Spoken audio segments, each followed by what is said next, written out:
All right, you guys are gonna have to let me know uh, if using this little uh, headphones with the microphone on it helps with the sound mobile. This is kind of more of a test, I suppose, but I'll go ahead and be live and try it out. Do a little stream for you guys, see if this works at all. So, anyways, hopefully the cell phone service holds up here. But yeah, uh, I tried to enjoy my weekend as much as possible. Uh, oops. Yeah, this is dangerous. Luckily, I'm on a little side road here. Tried to enjoy my weekend as much as possible. I've been working like 7 days a week here. Uh, just kind of doing my thing, and haven't really had much time to myself. I needed some time to relax, so I didn't do a heck of a lot this weekend, to be honest. I did get rid of the Trans Am that you guys might have seen in one of my previous videos. I put it up for sale, and I was asking like 2,200 bucks on it, and there were definitely people interested in it, and it wasn't like a huge amount though, and there were a couple people trying to trade me things. There was a guy that was trying to trade me a I think it was a Harley Sportster. It was a '83, which I guess is probably, I think this thing was like I want to say it was an '05. So yeah, it was probably about the same value. It had 14-inch ape hangers on it. He claimed it ran good and everything, but it needed a stator. And I said to him, I said, well, that's fine. A stator's not a huge deal, but I do want to hear it run first, and it should be able to run with jumper cables, I believe. I would think, like, as long as you can get spark to it, which if you had jumper cables on it and you were applying electricity to the system, or if you had a good battery in it, it would run a little bit. Um, so I did want to hear it run. There's no reason with a bad stator that it can't run. It's just like if your car has a bad alternator. As long as it's got electricity to run the spark plugs, it'll run. So that's what I told him. I said, I do need to hear it run. And he says, well, it won't run without the stator. So yeah, put jumper cables on it. And then he got all weird about putting jumper cables on it from a car, and that there were all these issues. And there are some like places, if you look, that will say you shouldn't jump a motorcycle with a car because the car battery puts out too many cold cranking amps and all this nonsense. But I don't really, I don't really think it would ever be an issue. It sounds to me like it's like just being way like overcautious, like overzealous with the cautiousness here, because when you think about it, if you understand electrical systems, both a motorcycle and a car are 12 volts. So you're not going to be over voltage on it. I mean, a running car is making like 13 and a half to 14 volts, generally speaking. But it's a 12 volt system, both in a car and a motorcycle. Motorcycle should be the same, about 13 and a half to 14 volts. And it's only going to draw the amperage based on the resistance in the circuit. So if you're providing, if you keep it at 12 volts, when you hit the starter, it's just going to provide, whatever keeps it at that range, at 13 and a half to 14 volts for charging voltage in the system. It's only going to push enough amperage for that. So it doesn't matter how many cold cranking amps the battery is. It doesn't matter how many amps the alternator is. The only thing that matters in that situation is what you're drawing on that circuit. I guess if you had a starter that had an issue, you could put too many amps to it trying to start it, because there'd be more resistance in the circuit than it's designed for, and I could see how that could happen. but there would have to be other issues going on, like a serious issue somewhere uh, for that to occur. Um, but I told him, I said, listen, man, it's not a big deal. Like I got other batteries and everything. Like, I don't even have a motorcycle starts so easy. It's so easy on electricity to start a motorcycle. Like I have like other batteries. I have a jump box. I have everything. Like I mean, it's not a big deal. The jump box has a pretty small battery in it. But he was like, well, you can try that after we trade. And I said, well, I'm not going to trade with you because it sounds like you're trying to avoid, me hearing this thing run. And I know that Harleys are not the most reliable motorcycles in the world. They're not bad, but I know that they can have issues. So I'm not willing to put myself in that position to just trade a car that ran and drove good straight up for a bike that could be anything. I could put a stator in it, spend $150 for a stator, and take time to put it in, and find that the thing don't run for shit. I'm just not going to put myself in that situation. So, didn't end up trading with them.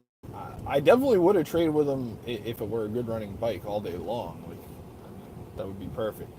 And then there was another guy that offered me a Mustang, and it wasn't like anything like great. It was a automatic, it was like a SN95, so it was like there's like the Fox body Mustang, which is like the 80s. Those are the square looking ones, and then the ones right after that, they call them an SN95.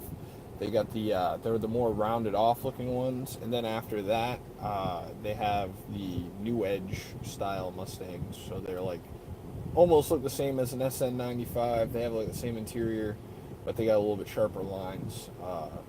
So anyway, his was like a SN95. It had a 5-liter in it, so it had to have been a 95 because I think in 96 it changed to a 4.6 liter. It was automatic, so I wasn't like real crazy about that. The Trans Am was also automatic. He claimed. Sorry about that.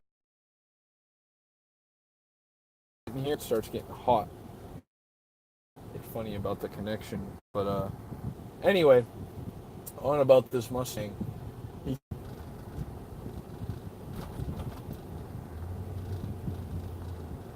I don't know why this thing keeps disconnecting. I'm not in a bad service area. I'm just driving through a construction site here. That's weird. So anyway, I forgot where I was at when this thing lost its connection. But anyway, he said it had a stall converter in it, and it had some like aftermarket wheels. It looked like Cobra wheels on it, I think, and it had probably the ugliest body kit I've ever seen on an SN95 Mustang. No offense to him, I don't know if he bought it that way, but there's no way in hell I would ever put that that body kit on this car. Like, it was bad. It had like some Roush roll bar type of thing because it was a convertible, and I mean, I wasn't hugely interested in it, but it would have been an okay trade. I probably would have been ahead a couple of dollars straight for it because it was clean. It was definitely a clean car. It just wasn't something like I was into, But I would have traded for it, and then I said, okay, well, just bring it by and we'll look each other's stuff over. I don't want to commit to anything to a car I haven't seen run or anything like that. Then he goes, okay, and I guess this guy lived up in Northern Virginia, so he lived a couple hours away from me. And he goes, well, I'm going to try and get down there. And then he said that he was asking like $4,200 for this car, which you wouldn't get in a cold day in hell, man. Like, you're crazy. You're not going to get that much for it. Paul Tracy says, I think you need a body kit for your face. Just kidding. That was funny. Yeah, it was moderately humorous. I mean, that'd be a face kit, not a body kit. Body kit would be like on my stomach, right? So anyway, so he's like saying he's asking $4,200, and I'm thinking like, wow, you can ask $4,200 all day long. Nobody's gonna give it to you for that car, but okay. I didn't say that to him, but I was like, it's probably worth about the same, maybe a little bit more than the Trans Am.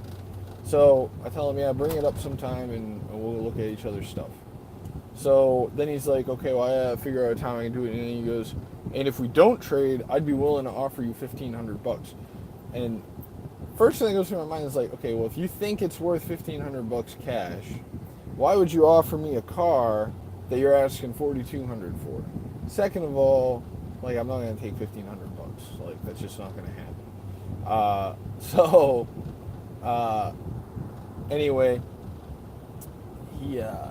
I tell him hard no. That's all I say. Hard no on that deal. And I think he took it by surprise. So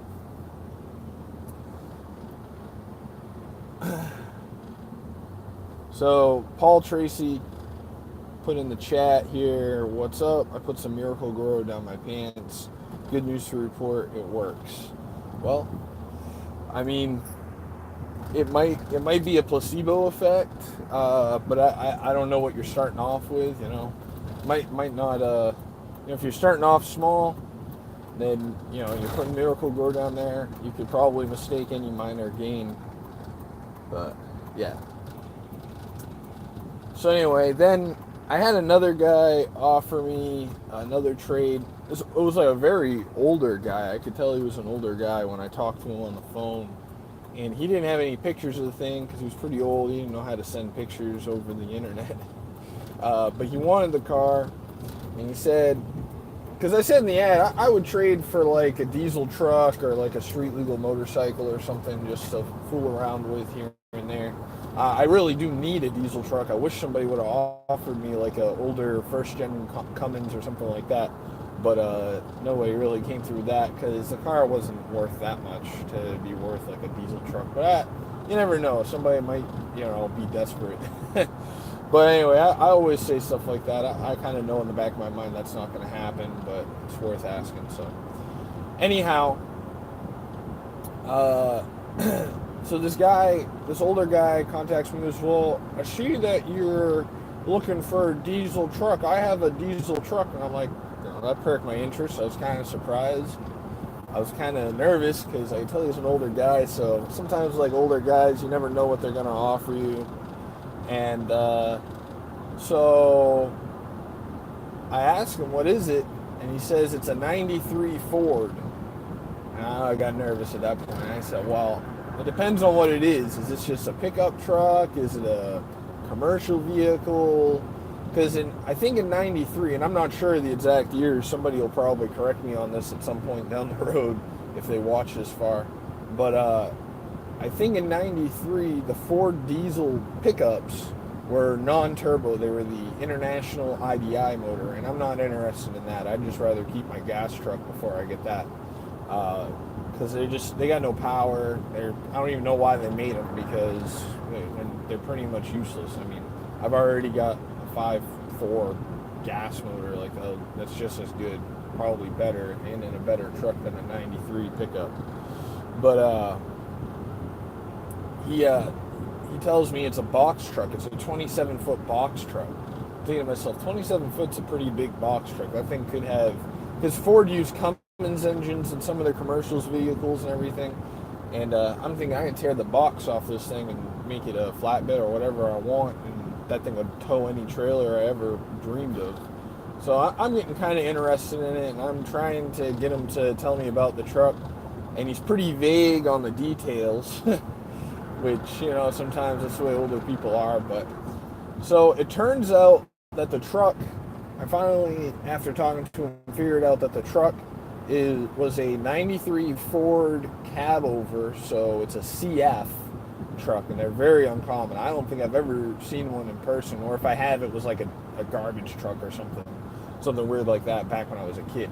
But I haven't seen one on the road recently. But it was a 93 cab over truck. It was a CF 8000. So I got that by getting him to read me the VIN number, which took about 3 or 4 tries because he couldn't see it very well. But I figured out it was a CF 8000 cab over truck, and it had a Ford 7.8 diesel. So the Ford 7.8 diesel, most of you guys probably have never even heard of it. I've seen 2, in my whole life in person. I hear that they're good. I mean, maybe they're not. I don't know. But anyway, he said it was a CF 8000 with a Ford 7.8. He didn't know that. I found that by running the VIN number finally. Turbo diesel, straight six. It's a heavy duty truck. Had air brakes. Requires a CDL to drive it. Which are all things I'm fine with because even if I don't use it, I could part it out for way more money than the car was ever worth. I mean, while I was talking to him on the phone, I'm looking on eBay at these engines, these Ford 7.8 turbo diesels for sale, and they're all over $4,000. So I could yank the motor out of that thing and sell it on eBay and make double what I was going to get for the car, and then I'd still have the rest of the truck I could scrap for probably a good price because it's pretty heavy. Aside from the fact that it has a box on the back of it, which kind of sucks. I hate box trucks. I have no use for a box truck. But I understand some people need them for their business. I have absolutely no use for a box truck, though. And getting a box off a truck is not easy when you don't got a forklift. I'll tell you that right now. So anyway, I asked him, well, what's the details on it? And he said he drove it down to like the Virginia Beach area. He lived not in Virginia Beach, but that direction. And he drove it down there from Maryland back in 2012. He pretty much retired, didn't use it anymore, and he parked in his backyard. He ran and drove great when he parked it back there, but it hadn't been moved since 2012. So the likelihood of it being something you could start up and run and drive was pretty low. He said he hadn't tried to start up in a long time, and it definitely didn't have a good battery. I said to him, well, I'm interested in it, but I don't want to be involved in having to tow this thing because I know it's going to be expensive. It's a big truck. You can't just hook up to it with a regular tow truck. You got to have it moved with like a heavy duty tow truck. So it's like I got no interest in paying to have it towed if I trade with you. At best, if I can start it up and hear it run, I'll trade with you if you pay for the towing. He said that was fine. And I said, well, we got to find a way to get batteries. You got a couple batteries for somebody that's got like another truck that we can use the batteries out of something, because usually a truck like that's going to have like 2 or 4 batteries, and he said it only had 1. So I was like, yeah, just let me know. I told him to come look at the car first, because I'd rather have him come look at the car and tell me if he likes it before I even go out there and look at the truck and get my hopes up. So he said, yeah, and I never heard from him again. But I mean, I literally got rid of the car like 2 days after. Like literally, like he called one night. A day went by. I didn't hear anything from him. Didn't ask him anything. And then the day after that, I got rid of the car. So it never really worked out. I wish kind of had, because if the truck was any good, with a tiny bit of work, I probably could have made $5-6 grand just off the parts. You think heavy duty rear ends like that, they go for money. Hub piloted wheels, even though they're steel wheels, those are going to go for $200-300 a whack. Just so many different components on a big truck like that, you can part off and make some serious cash. I would have cashed out for profit right away on that thing. So disappointing, but not a big deal. So what else? I think I got offered, I can't remember. Oh, and another guy offered me a Honda Shadow. He like sent me a screenshot of the ad of the bike, and he's like asking $3,500 on this stupid Shadow. Like, I'm like, yeah, dude, I'm not interested unless you're gonna add cash with it. He got all upset because I was only asking like $2,200 on the car. He's showing me an ad of a bike that he's asking $3,500 on, and I'm telling him he's gonna have to add cash to that deal. Fact is I have absolutely no interest at all in pretty much any metric cruiser bikes. I don't care if it's a Shadow, a Vulcan, Boulevard. The only cruiser bike made in Japan or pretty much outside the United States I care about, that I would even consider, is, an M109, Suzuki M109. So if you guys are familiar with bikes, you'll know what that is. And maybe a Honda Fury. But the thing is, nobody's going to trade me that stuff for the car. But I have absolutely no use for a cruiser bike like that. They're just not good. Like, I mean, they're reliable, and I'm sure they're great to ride, but this is a matter of, this is my livelihood, messing around with this stuff, buying, trading, all this stuff.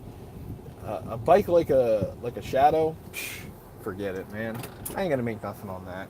That's a waste of my time. It's not even worth talking to the guy, unless he wants to add cash to it so I can still make okay. That's the only way I would do a deal like that. So I finally, my friend has a Honda CBR 600 F4.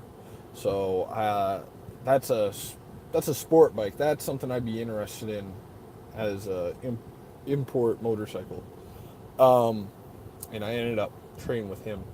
And now he was saying that he wants the bike back too. He wants to buy the bike back and keep both, but he's having a hard time trying to sell his. He's got another truck. He's got a Ford Excursion that's lifted. If you watch my last stream that I did for my desktop, I actually showed a picture of it. So, but yeah. So anyway, Trans Am's gone. I got a CBR 600. Trying to sell the CBR. Kind of not too worried about selling it at the same time. So that's what's going on with that. Anyway, I gotta head inside here, take care of some errands, and I will catch you guys in the next one.